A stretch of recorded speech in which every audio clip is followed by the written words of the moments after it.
মাধ্যমিক 2025 আলোচনা হবে ফিজিক্যাল সায়েন্সের কোশ্চেন পেপার নিয়ে। এটা বোর্ডের কোশ্চেন পেপার, এইমাত্র পরীক্ষাটা শেষ হয়েছে, দেখতে থাকো।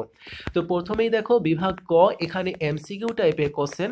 তো প্রথম কোশ্চেনটা দেখতে পাচ্ছ, নিচের কোন রাশিটির গ্যাসের আয়নিত করার ক্ষমতা সর্বাধিক? Option A. পরবর্তী কোশ্চেন, ফিউজ তারের বৈশিষ্ট্য হলো, এখানে রাইট আনসার হবে অপশান এ।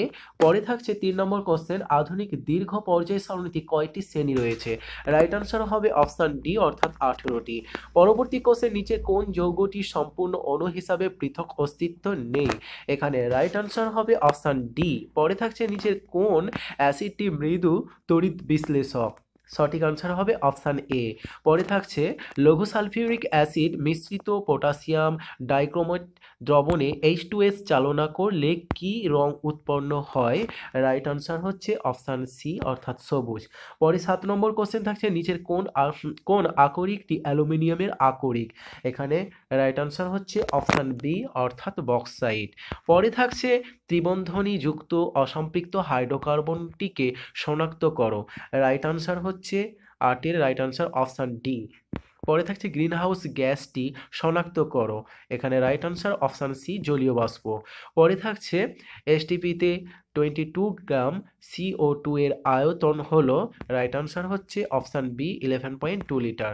এরপর থাকছে 11 নম্বর কোশ্চেন, 10 গ্রাম ক্যালসিয়াম কার্বনেটকে তীব্র উত্তপ্ত করলে কত গ্রাম ক্যালসিয়াম অক্সাইড পাওয়া যাবে? ধরে নাও সকল ক্যালসিয়াম কার্বনেট সম্পূর্ণ বিয়োজিত হয়ে আছে। রাইট আনসার হচ্ছে অপশান বি, 5.6। পরে 12 নম্বর কোশ্চেন, তাপ পরিবাহিতাঙ্ক নির্ভর করে। রাইট আনসার হচ্ছে অপশান বি। পরে থাকছে, আলোর প্রতিসরণের সময় নিচের কোন রাশিটি অপরিবর্তিত থাকে? 13 নম্বর কোশ্চেনের রাইট আনসার হচ্ছে অপশান সি, কম্পাঙ্ক। এরপর থাকছে, কোন প্রকার দর্পণে অসৎ, ছোট এবং সমশীর্ষ প্রতিবিম্ব গঠিত হয়? সঠিক আনসার হচ্ছে অপশান সি, উত্তল দর্পণ। পরে থাকছে, নিচের কোন এককটি তড়িৎ শক্তির একক? এখানে রাইট আনসার হচ্ছে অপশান সি, কিলোওয়াট ঘন্টা।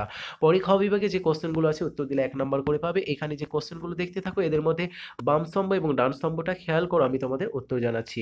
1 নম্বর, অর্থাৎ যেটা বাম স্তম্ভে আছে, জার্মান সিলভারের উপস্থিত ধাতু।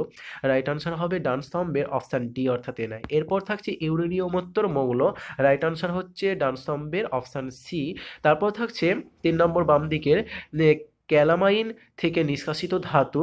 রাইট আনসার হচ্ছে অপশান বি, অর্থাৎ জেডএন। এরপর থাকছে 4 নম্বর, পর্যায় সারণীর দ্বিতীয় পর্যায়ে অবস্থিত ক্ষারীয় ধাতু। ডান স্তম্ভের অপশান এ হবে রাইট আনসার। পরবর্তী দাগের কোশ্চেনগুলো দেখতে থাকো।